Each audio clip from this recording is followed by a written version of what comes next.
So I want to thank everyone for coming out tonight. Refracted Light, the most awesome Facebook group for Masonic education in the universe, is proud to host Brother Briggs Cunningham. Tonight he's going to give us a talk on one of my favorite subjects, the Emerald tablets, or tablet, excuse me.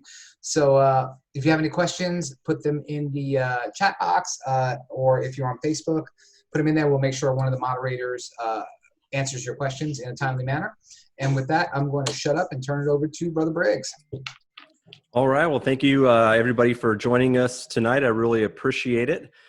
Joe, I just want to say congratulations to you guys and the success of Esotericon this year. It sounds like that was such an awesome event. I highly recommend everybody check that out again next year. I think it's going to be another incredible event. Unfortunately, I missed it. Tonight, we'll be talking about the Emerald Tablet. A couple of us have a little copy of one right here. Let's see if I can pull this back here a little bit. Yeah, there we go. This may what it might have looked like. We don't really know. This is one that somebody made. I want to say Portugal or Spain. Tim, I think Timothy has one as well. But it's something that that got into my mind at the age of about 15 years old, looking at a grandfather's book, and it's really what kind of got me going on all this stuff. So tonight we are going to get very deep. I know this group. That's what you guys like. That's what I like. We're going to unzip this thing, and then at the end, for those of you that want to hang around, and we're going to go ahead and we're going to apply it. We're actually going to give it a whirl here. What do I mean by occult version? Let me tell you a story. There's an artist. He's in heaven, and he goes to God, and he says, you know, for 2,000 years, I've been asking you to go down to earth because I just want to paint a picture. I just want to, sit in front of something. And I just want to paint the picture. And so after 2,000 years, God says, all right, man, you go. Boom, he shows up. 60 years goes by. He doesn't ever pick up a paintbrush, and the guy dies. So as an exoteric, this is just a story. It's a story that as a group we're looking at. We're like, that's kind of a bummer. Esoteric would be you kind of take it a little personal, becomes a little spiritual to you. Occult is going to be personal. So tonight I'm going to be personal with myself as we go through this stuff. Just as the text is, it's very direct. It's not towards a group. It's a very personal, direct text. So that's how we'll go through it tonight. All right. Now, we're going to go through it in 3 parts here. Part 1 is going to be the history. I'm going to rip through this because most of you guys already know this stuff. For those of you that don't, like I said, I'm just going to go through it very quickly. And then we're going to unzip it. And we're going to look at all of the text and see what it says. And then last, we're going to do a meditation at the end, and then we're going to apply it. What is a zip file? In 1995, a video game came out. It was called NBA Live 95. And for those of us that love the NBA, this was awesome because it came with all the teams, came with all the players. But there was a lot of problems with it philosophically. Jordan wasn't in it, Barkley, Robinson, the rookies, the trades were off. So when I was working at Intel, I got a hold of a person named Tim in Germany, and we both had fiber optic. Doing was cracking the code, and we built editing tools. And by 96, we had totally redone the game and had shared it over the internet. We redid the bodies, the uniforms, the courts, the audio. We added network audio like NBC and TNT. Everything we could imagine, we added to it. We created online tournaments. And the way that we distribute it was with a zip file. When I first met Tim, he sent me a bunch of these files to add into the actual programming of the game. And he sent me something called a zip file. And then my Chris at MicroAge explained to me what that was. And it was basically a file that you click on, and then it'll extract other files. It'll take bigger files and actually bring them into a smaller file so that you can send them off. And back then at home, we had dial-up. So that's what a zip file is. Many of you today have used that file. And then they taught me how to use what's called a batch file. So when that file unzips, then it's going to take all of those graphics, all those codes, and it's going to add it to the game so that you, as a non-programmer, don't have to worry about that. So I'm going to use that as a foundation today as we talk about the Emerald tablet. Tim went on to work for Electronic Arts, did incredible work. I went on to do more cutting edge technology through my life. And now today you have EA updates and you can visit the site. It's still going today. So that kind of gives you an idea of what a zip file is and kind of how my mind works on this. Now let's talk about the Emerald Tablet. The Emerald Tablet's kind of like Kevin Bacon here. Not Francis, not Roger. We'll bring them up later in the discussion. You know, it's like 6 degrees. It's like you can read a sentence from it and almost attach it to any mystery work or anything that you can think of. It's incredible work. 6 degrees. I was in Bill and Ted's, so you could say Briggs was in Bill and Ted's with Keanu Reeves, who was in The Matrix with Lawrence Fishburne, who was in Mystic River. So that would be getting to that within 6 steps. And with the Emerald Tablet, we can actually get places a lot quicker. I'll show you that tonight. Everybody connects to this, as above, so below. How many times have you had a realization of what that means? You know, the first time you saw the pyramids, you know, mirroring the heavens, maybe something inside of yourself. So many things have been applied to this because it's such a phenomenal statement. How old are these tablets? Do they go back to the oldest text we have, the Sumerian tablets? I can find the philosophy in there. You know, in those old tablets, the oldest writings we have, they talk about a place called Megon, Egypt, and Maluhula. I don't know if I said that right, Ethiopia. The oldest tablet, if we're talking a tablet, talks of lard and ash being put together to create a soap. And it shows a king with a towel. It's pretty crazy. It's the oldest thing that we have. And then why has it survived? Why are we talking about it in 2020 if this thing potentially is so old? You know, like Kevin Bacon again, he's 62. We know he's older than that. You know, it seems like he's been around since forever. Let's go to the next slide. So maybe it's truth. Maybe there's some truth hidden in this tablet. I had the opportunity to ask a sitter once, you know, explain to me like just the marrow of as above, so below as you understand it. Give me just the foundation. And he gave me an exercise of when you breathe, you know, he said, you know, the source, life, where do you find it? Where do you read about it? And I said, well, I'm from the East, so it's in the air. It's the spirit. It hovered over the waters. God breathed it into us.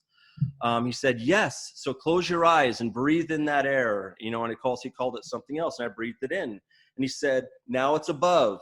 Now hold your breath and watch it drop below. And I held my breath and we were sitting, you know, how you sit. And that energy, if you hold it, will sit down there. And then as you exhale, you'll feel it come up again. So this is an exercise for a bigger type of exercise. And he explained to me that maybe that is the origins and things built off of that. I found that really interesting. Spending all these years studying this tablet, this is where I'm at with it. This is something I wrote with the help of some of these people. Truth cannot be told or understood because I think you have to feel it. However, meditation is a method of silencing the mind in order to receive the attainment of the Creator's qualities, which are love, purpose, and intention. So what was it recorded on? We don't know. We really don't. Was it in a huge stone mountain? Was it in a meteorite like moldavite that you find in Europe? Libyan desert glass, which was where Egypt took an immense amount of heat in the past, and you can get that glass there. Does it you know, was it made in Egypt, which is really known for chemistry? That's where we get alchemy, Kemet, the dark land, out of darkness, light. So they get labeled with alchemy because they're the master chemists back then. Is it green because that's the center of the prism? Did somebody back then find the center of light like Isaac Newton? Again, we don't know. Most of the places it gets translated from is a work attributed to Belinus Apollonius of Tyana, which when I go back and look at some of that work, I find mind exercises and meditation. So it's really cool that this is added to it here. The translation and authorship, it's been translated many times. We have translations from Isaac Newton. I've been told they're not very good because he was a mathematician. He did his best. Some say it's Latin. Some say it's originally Semitic, maybe Arabic. How many copies of it do we have? Every time I talk with somebody, there's a new copy of it being found somewhere. Timothy's online with us tonight. Here's a list. He probably even knows of another place where you can find this. We did have a gentleman in the 1600s, Wilhelm Kriegsmann. I think he was a brother. He thought it was Phoenician, which kind of made sense, but people haven't really followed that too much because it's the oldest alphabet, which includes the numbers with the letters. They traded with the ancient Greeks and the Romans and the Persians and the Babylonians and all these groups. They're around 1500 to 300 BC, around the same time. We have stories of this tablet being found in tombs, anywhere from even the story of Belinus finding it in a tomb. We have stories of Aristotle teaching this code to Alexander the Great.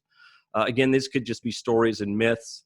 Again, where is this source? Is it out of Africa? I mean, is it that old? Is it Indian? Is it because we feel that with research maybe they are the ones that created the art of meditation? Is it ancient Greeks? And who wrote this thing? Is it Thoth? Is it Anubis, Agni? Is it Hermanubis, Hermes Trismegistus? Is it Mercury? Father Christian Rosenkreutz? Is it Jesus? Is it Saint Dunstan? I've seen labels in books written on this. I saw a paper where somebody thought that Belinus lived at the time of Christ and was poaching, and he wrote a whole book on that. It was interesting. And then Saint Dunstan, of course, we have Coda with him and alchemy and all these things. So again, we do have a name on it, but who is this? And again, we're talking about tablet and not tablets. There was a more modern work about the tablets and Thoth. That's a more modern myth. So what are we looking at here? We're looking at archaic Latin. I'm going to give you guys a new translation today that you might not have seen. And this translation is based on an original work of archaic Latin. It's monistic, it's metaphysical, and it's shorthand. The gentleman that did this translation, he said proto-Gnosticism, and that kind of blew me away too, because I don't know if we've ever really found a source.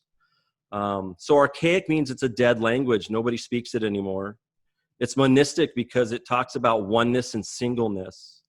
It's metaphysical because it talks about transcendental concepts. And there's an ancient philosophical tradition in here. It's shorthand, which are abbreviations and symbols for rapid writing, like Plotinus.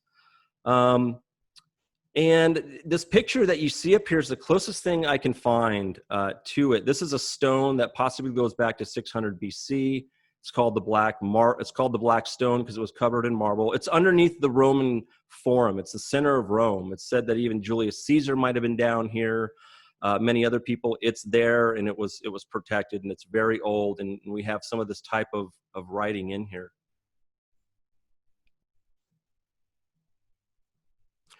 So we can't read it. Why can't we read this? Because again, it's in shorthand. It'd be like trying to read a doctor who's written to a pharmacist or an attorney who is written to a paralegal. You have to have a frame of reference. You got to understand the dialogue.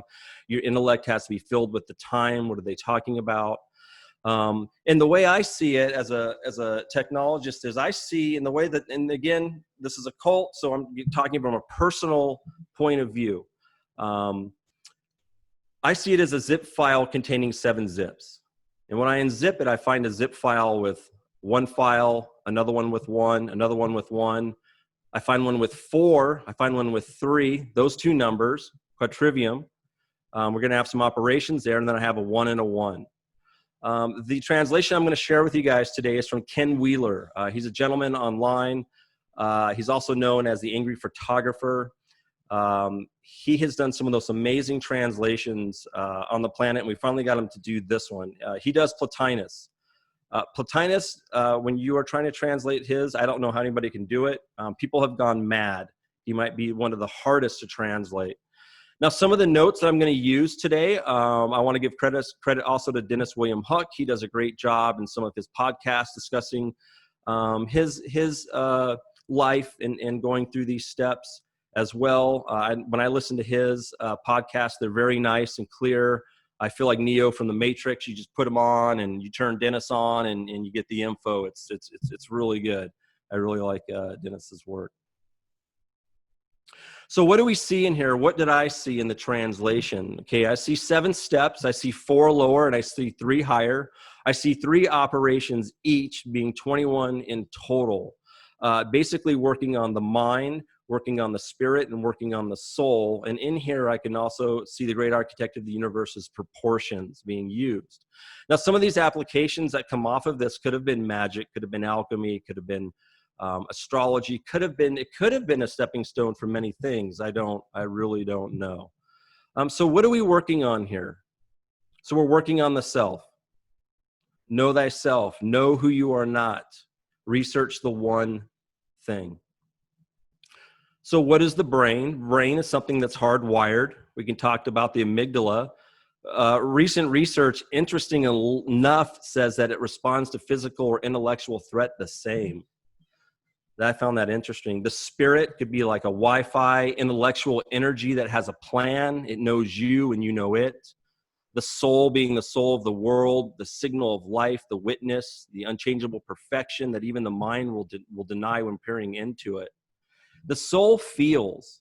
It's what you feel. It's when you see something and you don't have words for it. That's been my experience. So when we talk about when we feel something, we talked about Francis Bacon. Let's throw him in here and how he taught. We're going to use a great American theatrical production, How I Met Your Mother, and I'm just being funny here. But this is great symbology of the soul and the mind. So let's watch this for a second.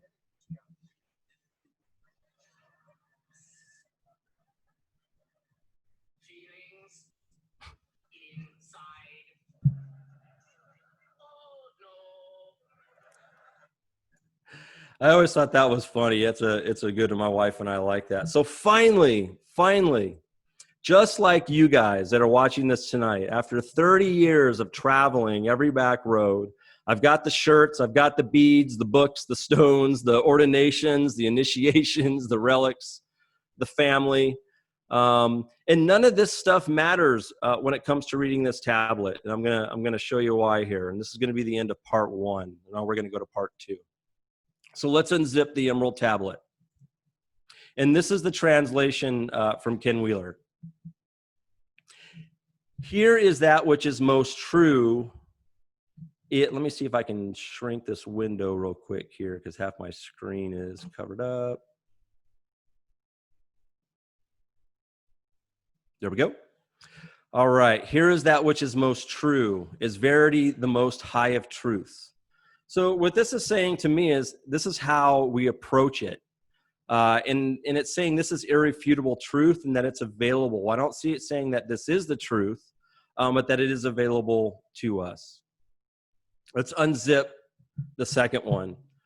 Know you that as it is found here in the below, so too must it be in that above and beyond.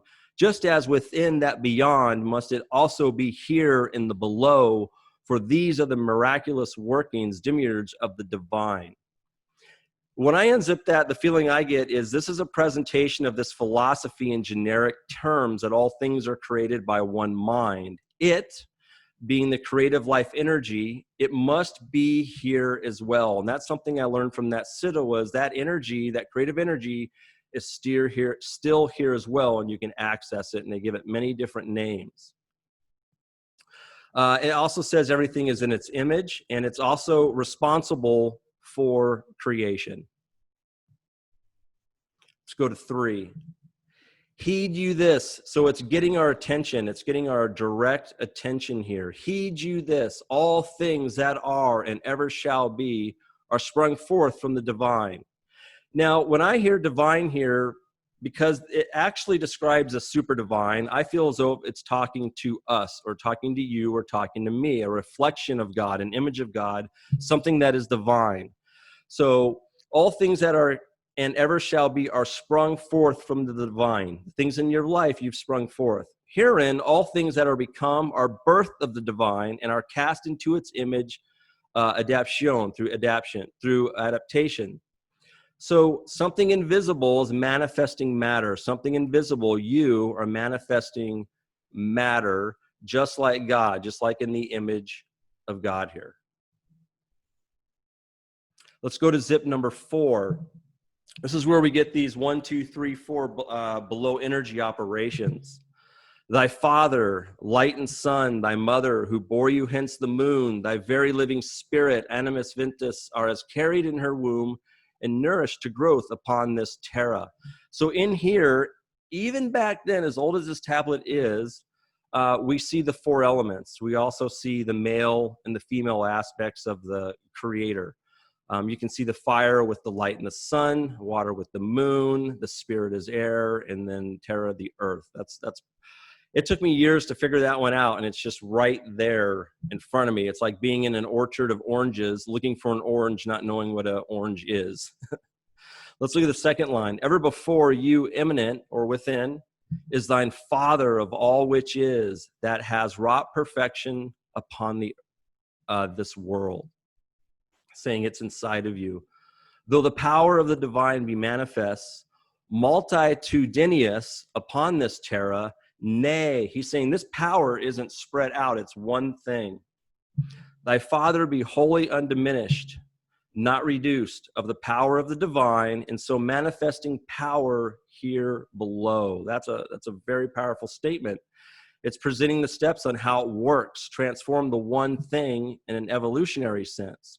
So here we have fire, calcination, we have water, dissolution, we have air, separation, we have earth, conjunction, below manifestations. Let's go to zip 5. Step 5, 6, and 7, the above energies. It says you are commanded to, so again, getting our attention here that we are to do this. You are commanded to transcend thine reflection, counterfeit light. Is this the mind that we reflect on the world, or the shadow, or what we've given today, the ego, or so many different ways people explain this. You are commanded to transcend thine reflection, counterfeit light, which is upon the world, the sublime soul, which is different from the gross matter, from it. In so removing, they're saying is the ultimate bliss, that this is the greatest thing. Bowl of water example, I can share that in the Q&A. By wisdom, cunning shall you make this come to pass. So you have to practice this. This is a practice. Verily from terra, here below upwards to the celestial heavens themselves, and from them reaching downward to the very firmament below, the divine powers that are reacheth from that which is most high, and hither above to which that is most low. So how to enter on the inside, how to approach the above. Above manifestations, we have fermentation, distillation, and coagulation. The mind coming back to source. This is where the soul can ascend and shine through you instead of the mind.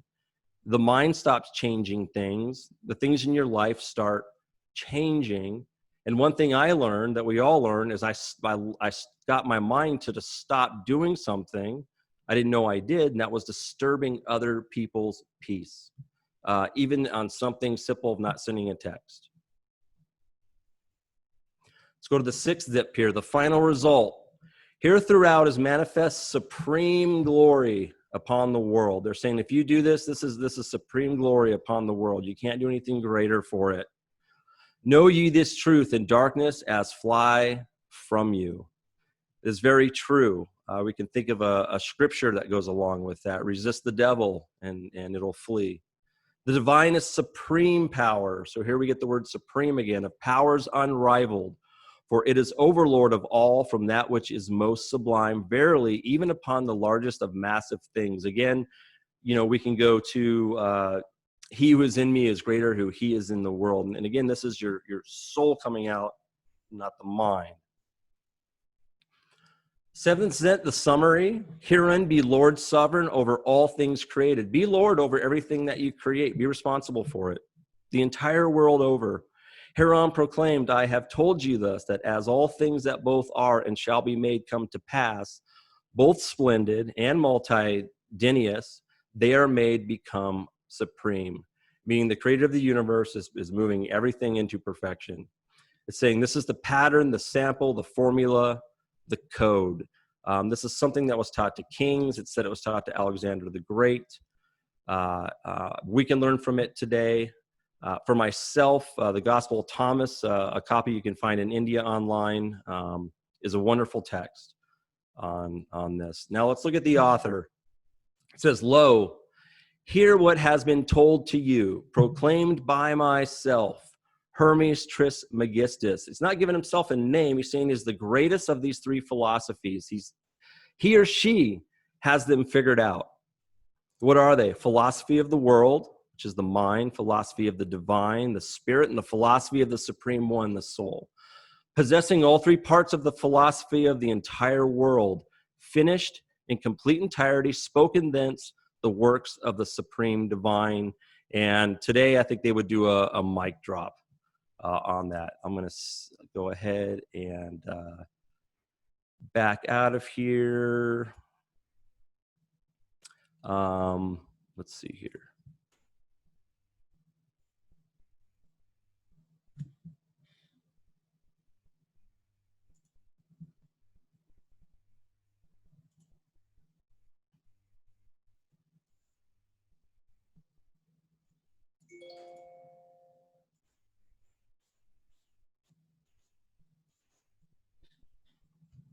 Just trying to get back to the Zoom screen here, guys. Not sure what's going on here.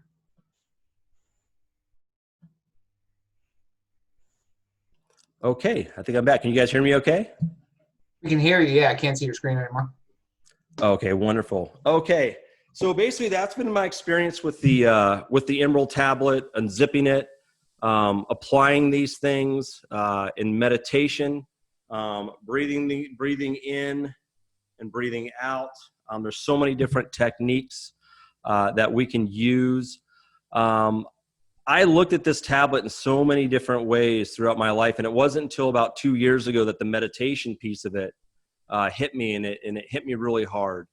So what I would like to do is do a meditation with you guys, for you guys that are still hanging out here. I'm going to basically walk you through a process. I'm going to go back to sharing my screen again here.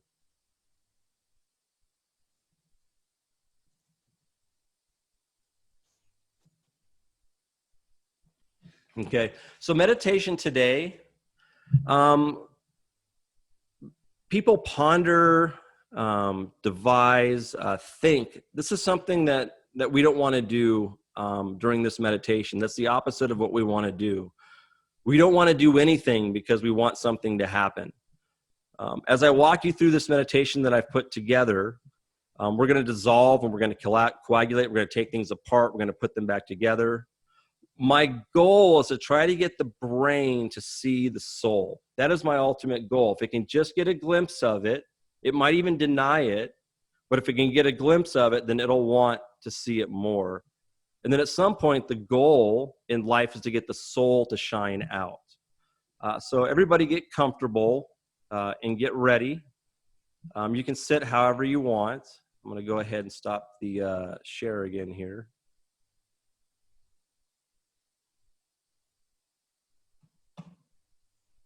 All right.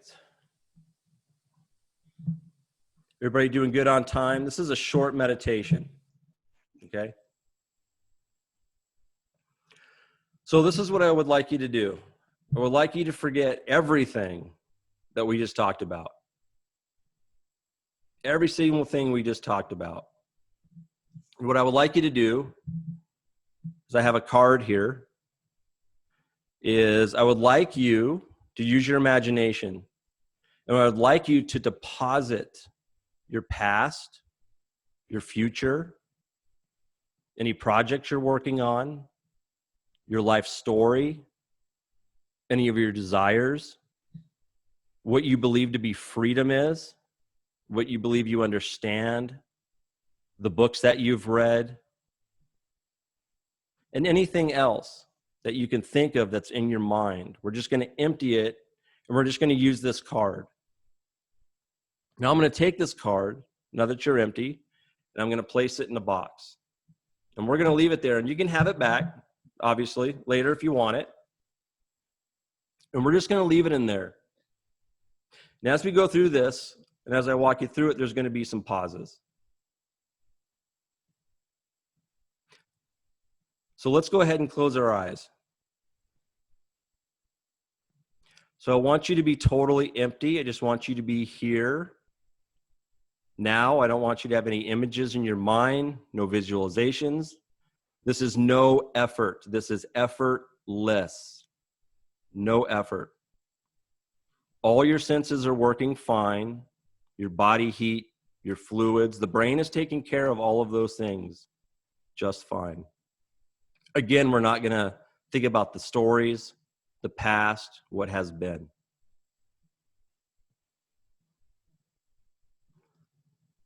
Now, when I ask questions, I don't want any responses. Just respond on the inside. My first question is, are you here? Not you and you, not you and the brain, but you. Are you here now? Because the brain is in the box. All the talking, the past, the future, all the collection of data, again, we've removed for the moment and put in the box. Are you here now? Just discover that. In this moment, there's no next. The mind wants to know what's next. In this moment, don't touch that. Just stay in the now. Just watch it go by. It's a natural thing that it does, and we're aware of that. Just be aware of that. But we are informationless.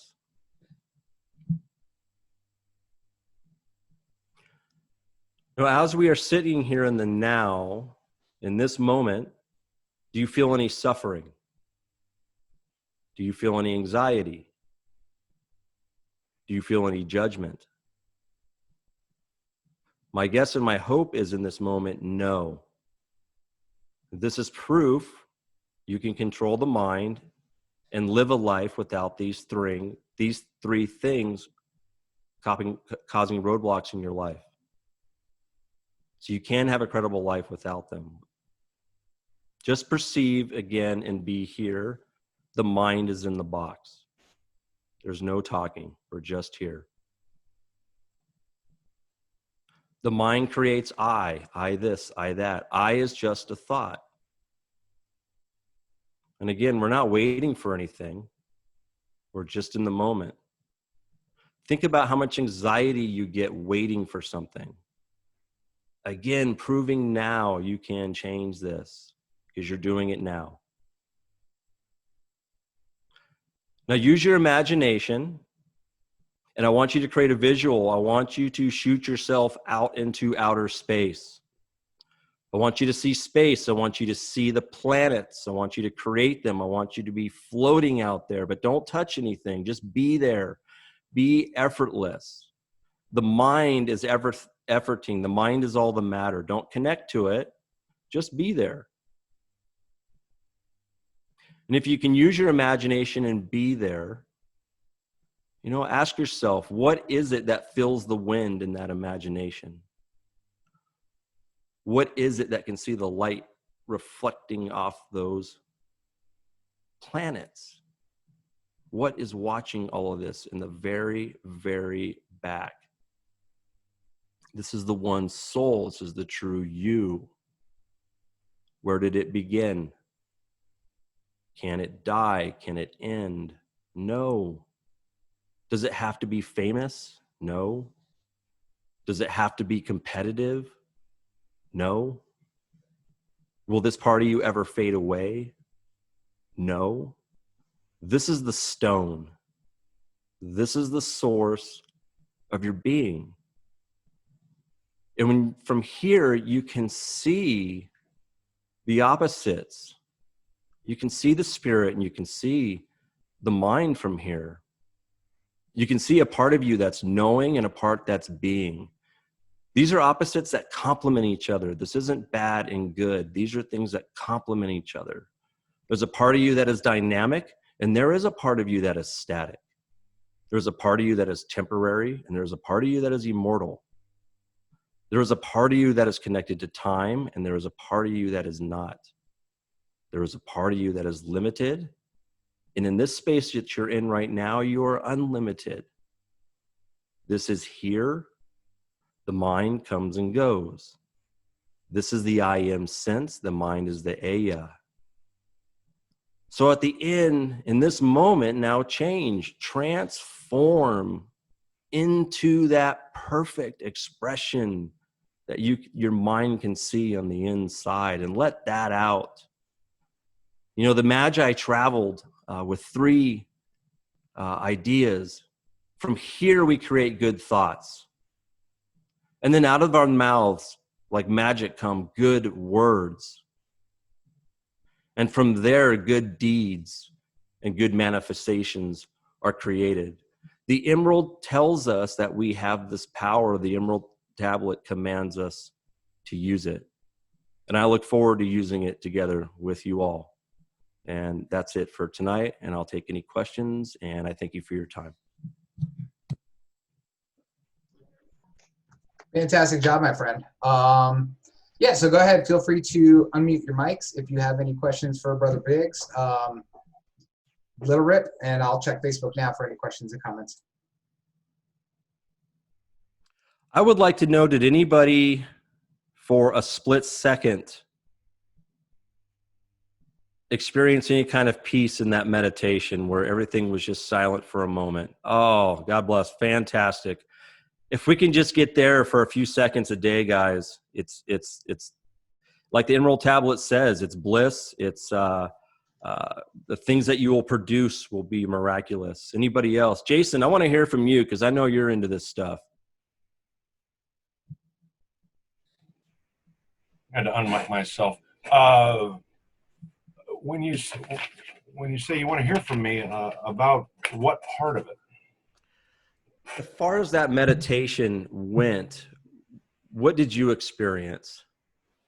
I was I was able very quickly to make it all black, just remove everything. I'm not a meditator as a general rule.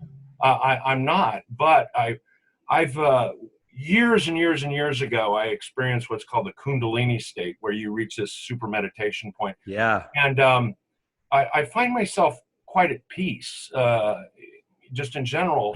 And so I don't practice meditation, but I was surprised. I was surprised that I was able so quickly to just blank it all out. Everything that's been going on today, and you know what phone calls I have to make in an hour and all that kind of stuff. And so it was very nice to be able to remove all that clutter. And I also enjoyed the idea of sort of zooming back and looking at the solar system, and then seeing myself floating above the solar system, turning and then looking at the galaxy. And so that was very nice. That's awesome. Thank you so much. Yeah, I think that's a very helpful process for a lot of would be very helpful for a lot of people, because everybody's so stressed out about everything that's going on, and if they can just kind of disconnect from all the difficulties, I think that would be very helpful, because this leads to your soul coming into existence. Is what I interpret the Emerald Tablet to be. I do too, yes. As a methodology or a sort of roadmap to how to manifest your soul. And so, good. Thank you. And I think we need each other's help to do that too. I agree. You know, maybe Buddha and those guys were able to do it on their own. I'm far from that, so I need your guys' help. Yeah, there's a quote in Monty Python's Meaning of Life when they're all sitting in the boardroom, and they say that your soul doesn't exist ab initio, or just doesn't exist until it's brought into being by a series of self-guided realizations or guided self-realizations, right? So the Buddha and Jesus did it on their own, and others need help. So it's been my experience that, you know, some people have like the realization and then they're able to keep it balanced. And we've all met some of those people, not me. But some of us have, like you said, Jason, we'll go through life with realizations. Guys, think about how many times you've had a realization. You know, I go to my wife. I'm so grateful to have my wife that I can go to and just, guess what I realized today? You know, just the simplest stuff. So thank you so much, Jason. I appreciate that. You were able to balance it, because I thought you were a meditator. Whenever I'm around you or near you, you always seem to be able to keep that balance. Well, that meditation. Maybe the Kundalini experience is still fresh. This is what comes, you know, when I was very young, I had this realization experience when I was very young. And so it brings you a real sense of total contentment, because you did it. You know, you accomplished, pat myself on the back, but you accomplished what you're here to do. And once you've done that, it really does give you a profound sense of contentment and security in knowing that you've done what you need to do. So I recommend everybody go after this because it will bring you great joy and happiness, and you can share that with others.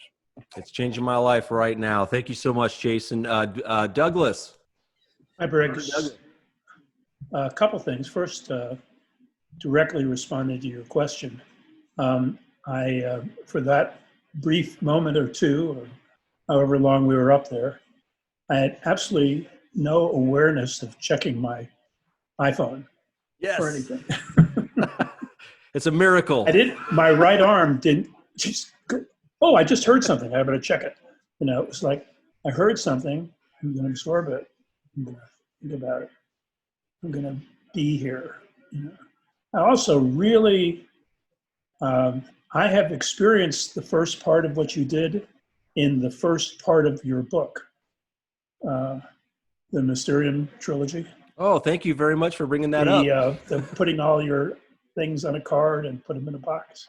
And while I was reading it, I got to experience it. So it was nice to experience it with you, not just on paper. One observation is just that the Buddha didn't come at his meditative abilities suddenly. It was a very long process. Many years of suffering, Many years of things that happened to him that he had to go through. That breaking point, yes. Before he, and he had to experience these things before he could release them. And so it just, we shouldn't feel bad if it takes us some time to get there, because it took him quite a while. Yeah, some of us take that suffering path. I think I'm one of those. Jason's laughing at me. He's like, "Yep." But even when he was, in Siddhartha, yeah, when he was watching the river, he was observing, but he wasn't there yet. But he had to fully understand the river. So part of it's suffering, but part of it's just plain time and understanding that comes with time. Getting across that tree and then getting across the river and then sitting under that tree. Right. Yeah. And thank you so much, Douglas. And for the record, Briggs, I did a lot of suffering to get to that point. Yo, I know what you've done. Oh yeah. You've shared with me. It's incredible. It's Douglas, thanks for I've got it right here. This is the Mysterium trilogy, and basically the first book, again, the first story's in 3 levels. Douglas is talking about the lower level there. That first book is actually a ritual. It's also a story, but it also has the meditation in it. The second book is the 4 yogis. The third book is it's the Emerald Tablet, basically the whole book. And when you start the story over and read from the beginning, what you'll find, Douglas, what you might have missed in the first sentence, is you'll get a push notification of what happens at the end of the book, so that it can start over again for another process. And there's all kinds of fun stuff in there, bacon ciphers and stuff. So thank you again for bringing that up. I appreciate it. Anybody else have Francisco? How about you, brother? Hello, brother. Thank you so much for the opportunity. What happens with me during meditation, and what just occurred to me, and I've noticed this happen to me often, is that even when I'm at lodge, as soon as I close my eyes and I start sensing, the energy of other generations that have dwelled into this mysterious paths, I numb myself, and then I'll just go within, and I don't see anything. If I'm visualizing, that's where I start to work on the things that I want, for them to occur in my life. But today you brought me to this place of peace for a couple of seconds, and that was amazing, because I've lived a life of of suffering, of feeling sometimes that I don't belong. And I think all of this steers back from, from my childhood and how I was treated by my parents. But one of the things that allows me to conduct myself with security now in life is trying to eliminate my ego per se as much as I can, and give myself to others. That's why this path and what everyone's doing with all this information is of the utmost important, because I feel a sense of responsibility to bring all this information back, to the lodges where we can hopefully, manifest those same realities and others in their heart. So with all these practices, what I am noticing is that I get, I, I think I'm allowing my heart to speak for me, more than than just my mind. That's your soul, brother. That's your soul coming out. That's that light coming out. Yes. Yeah. So So Fantastic. thank you so much for the opportunity, everyone. Yes. Just to be here with you. Yeah. You're touching all us right now too, brother. I Hey, admire We're everyone. feeling it. I admire you, honestly, because this is a transcendent path that very few people walk upon. And I just want to say thank you for allowing me to speak. Thank you, Mr. Yeah. Cunningham. Yeah. hey, Brother Briggs, if I could chime in for a second. Yes. Brother Francisco, everything you just said touched me really deeply, let me tell you, number one. And number two, you just basically encapsulated, and I don't care what anybody else here says, you just encapsulated what the whole purpose of why we started doing stuff like this, why you saw groups like Refracted Light come on. It's not just to put stuff on Facebook and throw it out to the masses. I mean, it's if you're coming here and you're watching something on YouTube or watching something on Facebook and you do nothing with it, you're wasting your time and you're wasting everybody else's time. The whole point of this is to take the amazing content that people are giving us. I mean, Brother Briggs has been here a couple times. I see a lot of other people that have spoken here. You take it, you internalize it, and then you take it out to your lodges, or you take it out to the groups that you meet with, whatever you call them. We're not picky here. And if you're not taking it out and sharing that with other people, then there's no point to you even coming, right? The whole point is to take that light and spread it out upon the world. And you are basically, again, encapsulating everything good about what people are trying to do, like Brother Briggs and Jamie and a whole bunch of other people. And you just gave them a rallying cry, you know what I mean? So, thank you. I mean, thank you for being here, and thank you for being yourself, and thank you for touching us in a way that is not BS, you know what I mean? Because you have that superficial stuff, and I'm saying bad things about Facebook, but they're putting us on right now. But you want to talk about the superficial life, that's it right there, and you don't see the real person anymore. So again, thank you for highlighting that for all of us.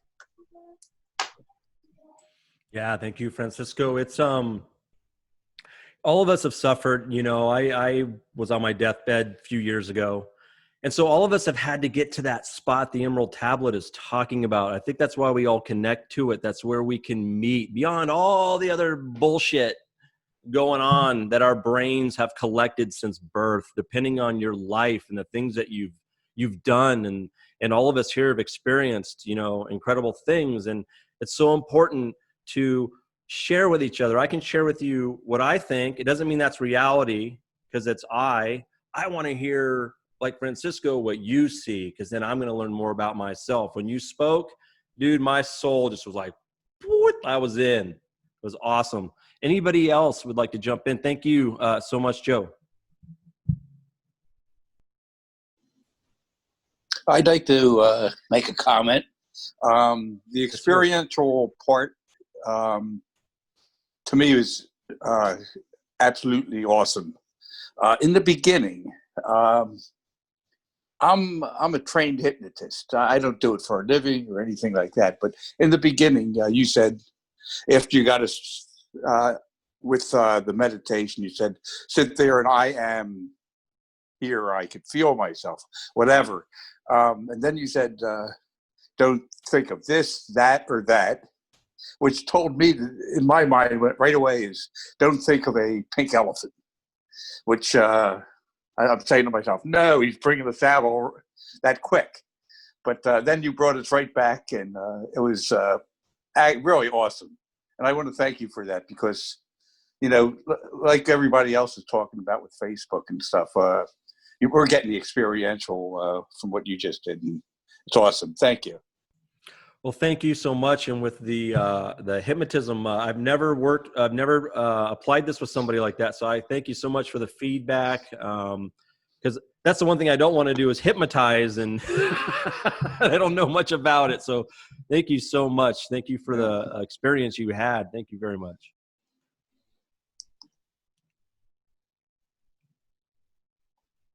If anybody else has any questions or like to share maybe their experience as well. I think you drained everyone's minds this evening. Everybody's going to go take a 10-minute knee break, I think. But that's the thing, guys. Just, hey, there's Jeremy. Come on, Jeremy. There he is. Brother. Bring it. There he is. Yeah, no, great job, man. That was really good. Nice meditation. I mean, I wasn't even paying attention when you had that card up. And then I saw it right before you threw it away, but it still worked on me. Even though I wasn't concentrating on it the whole time, I still was like happy to like throw that shit away somehow. Then, when you said the thing about the soul and, basically tying that to just our awareness, like at, the ultimate backdrop awareness of this whole reality we're in, the sort of the watcher, right, within us. That was really interesting that, that you connected to the soul, but the thing that really struck me is you connected it to the Philosopher's Stone. And I never thought of that awareness as the Philosopher's Stone. So I wonder if you could maybe expound on that a little bit, how you see that.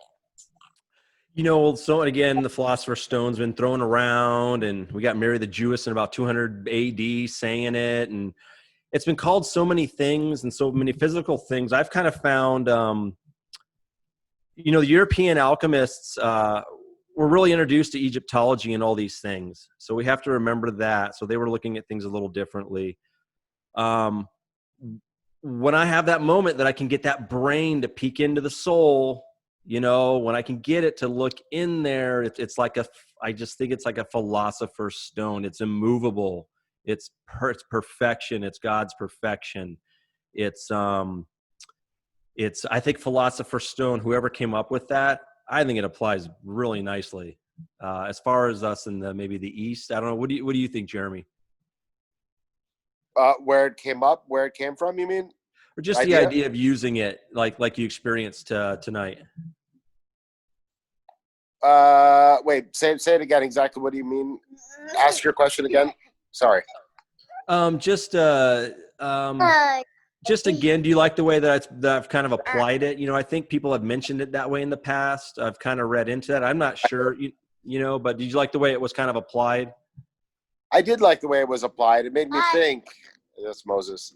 What's up, Moses? But, it made me think, and it made me wonder about sort of the concept of the Philosopher's Stone as being able to transform, lead to gold or whatever. And I was just thinking about how my awareness could play some kind of catalytic role of some kind, that part of us that never dies is part of the transformation process somehow. And that's, in some way, we're sort of manifesting our reality from that, soul, I guess. Yeah. In a way, because that soul also connects to God. Yes. Yeah. So when the mind is clear and that soul can come out, then like the Philosopher's Stone, we've all experienced it many times. It's when you're just connected, man. You're and you're creating things, right? It's even when you're painting. I've seen your paintings, which are beautiful. There's probably a moment there where you're just in the zone, and the soul's coming out on that canvas. So, that's what I'm Philosopher's Stoned, I think. Yeah. So I was going to add Mike Tyler on Facebook when you guys were talking. He mentioned Philosopher's Stone in terms of immortality, physics, and alchemy. yeah, I mean, that's when I think of Philosopher's Stone, that's exactly what I think. I think of the merging of things like physics and spirituality, more so than religion, but the commingling of the two is where my brain goes. It's interesting. It's so fun. We talk about the history of this stuff. Even the stuff I brought up earlier, I could be wrong about. That's just my own research. And because I'm just sharing what the beautiful thing is, the experience we're having now. It got us to this moment. This is awesome. Tim, I want to bring you in. Can you share with us some deeper aspects of the Philosopher's Stone when it comes to the inner works? Well, thanks. I mean, to me, the Philosopher's Stone is, it's speaking on multiple levels. I mean, on the one hand, you have the consciousness, gnosis, or revelation, or awakening, enlightenment, or whatever you want to call it, nirvana, whatever, which is this connecting point between our individual consciousness and that source consciousness of the great architect, if you will. There's that point where those meet. That's kind of like that's the Philosopher's Stone from a consciousness standpoint to me.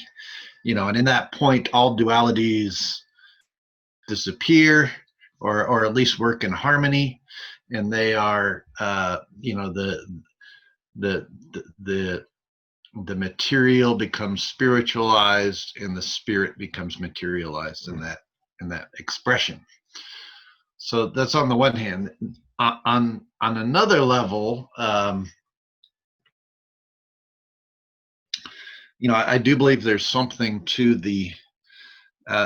some of the physical lab processes too, that alluded to this process of being able to produce something that could only be produced by getting our consciousness in that space, and secondly, helps once it's made, can help get us to that point even more. So it's like there's that saying that says that, I think it was Malcolm X who said, I can't believe I'm quoting Malcolm X in relation to the Philosopher's Stone, but he said, if you take one step towards God, God takes two steps towards you. It's kind of like a similar way, like if you're taking one step towards that meeting point of the spirit and the material, the consciousness of the great architect takes two steps towards you to bring about that more. I mean, so to me, it's both this spiritual transformation, but there are physical processes that can be made as well. But you're only going to be able to make them if you're able to get into that state of mind to begin with. It's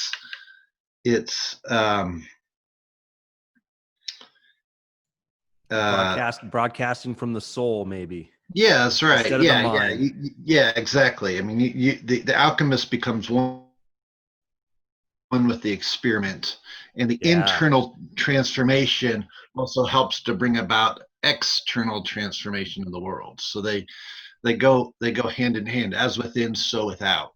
As like as above, so below within the Emerald Tablet. So those are just a couple of my thoughts, I guess. Thank you. What did you think of the meditation, brother?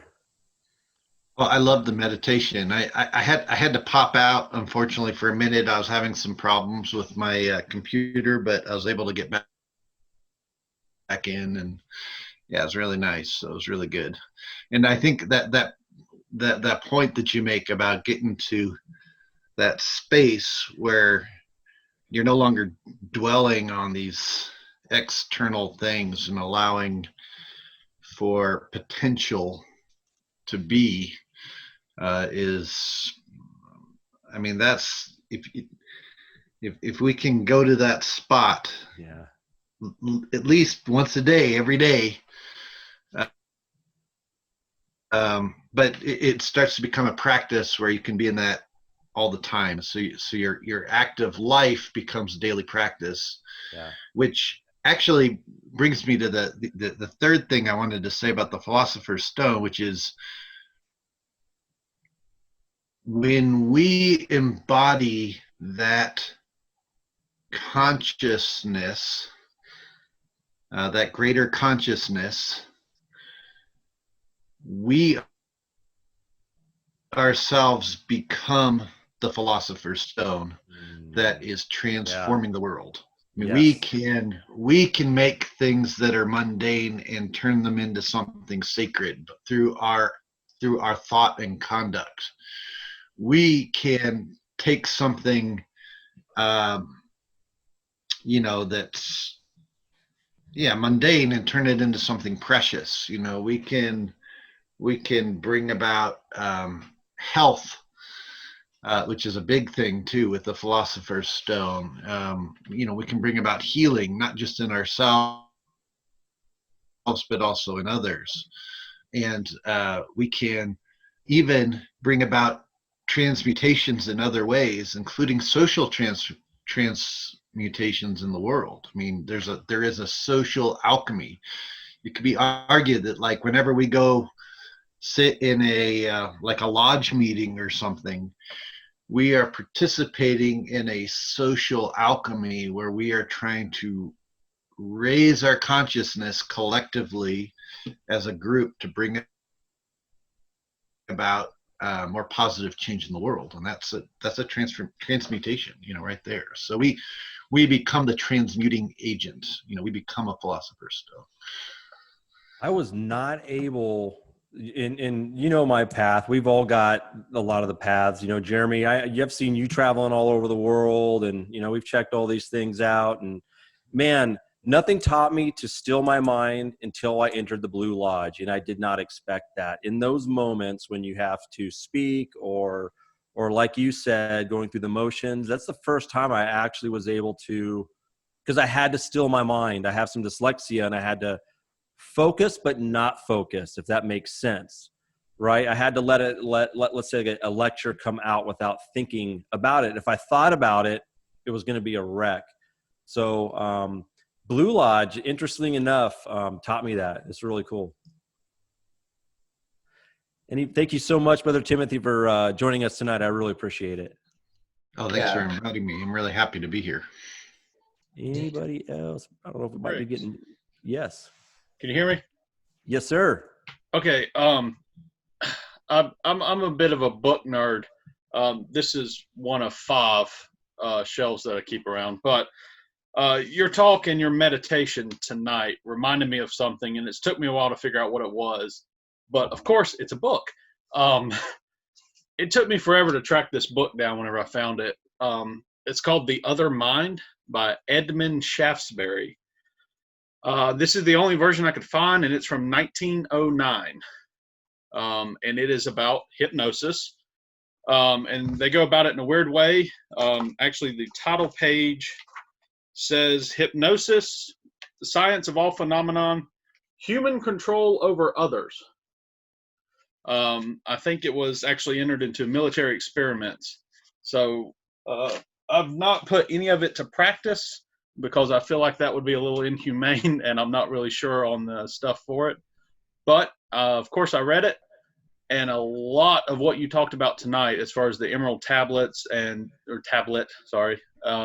is in there. It's rephrased to be more directed at other people than yourself. So perhaps your little, what you said earlier about hypnotism, you may be on the right path for being a very good hypnotist if you have a good grasp of this stuff, at least for the 1900s kind of mentality over hypnotism. Let's ask Michael. Well, that's amazing because when I was a kid, I used to go to the library. It was in Levittown, Pennsylvania. they had a free public library, and I saw that book, and I was interested in hypnosis. That was the first book I ever got, to make the story short. It was a thick book, and that just led me on to more and more of hypnosis. And at the time, I'd go to the library and try to find more things, and just wasn't much. But my dad had a partner that was a hypnotist, and we went up to a boys' camp outside of Philadelphia, a summer camp, and he did a show. And that piqued my interest as a young boy. And ever since then, hypnosis has been my thing, or the study of the other mind. And meditation, or doing that meditation, is pretty much the same thing. It's a induction. And it's awesome because the way you took that meditation and brought out what you wanted to do in all of us. I can still see Brother Francisco there. It's like, awesome what you did. And I'd like to get a copy of that somehow. If there's a PDF or something of that book, I'd like to get it, because I lent it to a cousin years and years ago and couldn't find it anywhere. But, wow, that's awesome. You better get a hold of that cousin. Yeah, thank you, Clinton, for bringing that up. She's been dead for years. Because my other half could possibly hear me, I'm not going to say how much it cost on eBay, but it was quite the bidding war to get a hold of that. Oh, wow. I probably paid $25 for my copy back then. But, wow. Well, and if anybody wants that meditation that we did tonight to work through yourself, it's in the Mysterian Trilogy. You just go to blurb.com. Just search my name, Briggs Cunningham. It's called the Mysterian Trilogy is the book. So the first book, it has it in there, and it's alchemized, it's ritualized. It's got three characters that are moving into all these different positions, and I think you guys would like it. And my hope was at the end that meditation could be used over and over again. I use it every morning. So this is obviously being recorded. It's on Refracted Light, but we'll also put it on YouTube. You actually stole my idea there, Brother Briggs, because I was actually going to cut that snippet out as its own thing just to listen to, like I do with other guided meditations that I have. So. Yeah, I think you guys would like it. It's got a lot of the salt and pepper in there, I guess so to say.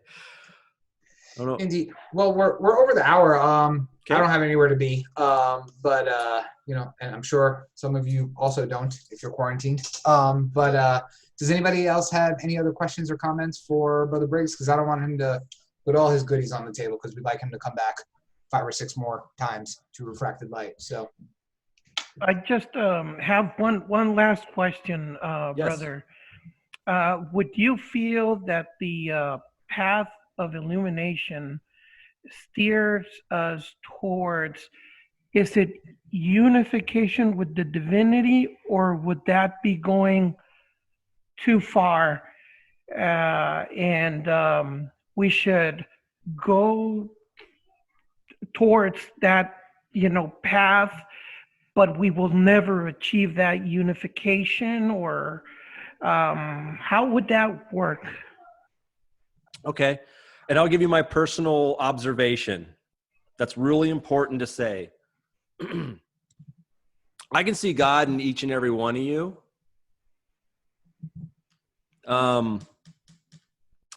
And somebody said this, and I don't know who, and maybe it's been said in different ways, but I have attached to it the past couple of years, and that is, we are all the universe experiencing itself.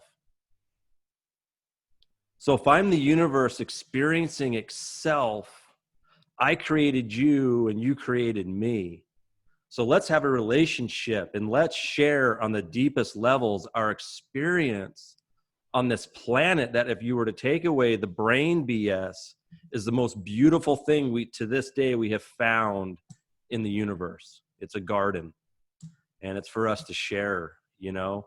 And this is just personal, and this is just something I've evolved the past couple of years. But I really feel that way. I feel it helps me to talk with everybody. If I'm looking at Jason and I'm like, he is the universe observing itself. Cool. He's going to learn more about himself learning from me, and I'm going to learn more about myself learning from him. And it's beautiful, man. It's a higher place than politics and religion. And we can all meet there. And that was the intent tonight, was that emerald tablet. We don't know how old it is, but my gosh, who wrote that? Male or female? It is brilliant. It is brilliant stuff. And it shows us a place we can all meet. And I think today it's really important. Where did you get your facsimile of the emerald tablet that you have? Kind of rephrase that for me. Where did you get your emerald tablet that you held up earlier? Oh, this guy right unless here? Unless that's the original, in which case. No, I think Timothy has that one. Timothy, where'd you get yours? I want to say, was it somebody in Portugal or Spain that was making these? Do you remember? You know, I honestly, I don't remember. I think it was, there's an alchemical writer named Adam McLean. Yes. And he does a lot of like coloring of old alchemical plates and diagrams and then producing them in different ways. And it might have been him that did it. I do know that the image was based off of the image that was put in Manly Hall's Secret Teachings of All Ages, and the writing on it is Phoenician. So I don't know. I honestly, I can't remember where I got it. Search eBay, just eBay emerald tablet, and there might be with 3D printers and stuff now. There's people out there. I know somebody just did a 3D print of Giordano Bruno. I want one of those. Do you have one of those, Tim? No, I want one of those, man. Don't. Well, guys, I don't want to. 3D print of him, like a bust or something. Yeah, a little nice. Statue. Nice. Yeah, the one we have for Unknown Philosophy. Yeah, it's good. I don't want to keep you guys anymore tonight. I want to thank you so much. Like I said, I hope that meditation can help you through the week. Try it every day. It just takes a minute just to get into that space. Let's continue to help each other get that soul out there. I know I need it. I got a lot of stuff piled up I need removed as well to get that through. So I want to thank you guys. Joe, as always, everybody at Refracted Light. What an incredible place for all of us to meet. I cannot thank you enough to be the storyteller tonight. Thank you so much, everybody. No, and thank you. I want to thank you so much for being a part. You always deliver, my friend. And if you guys haven't subscribed, make sure you check out Unknown Philosophers. They have amazing content. But Brother Briggs, I would love to see you back again. You sent me a message with a whole bunch of really awesome topics, and I would love to have you back out for some of those as well. And again, thank you all for coming tonight. Really appreciate it. My mind is drained, so there's no more witty things coming out of my mouth. So again, thank you for coming, and we'll see you next time.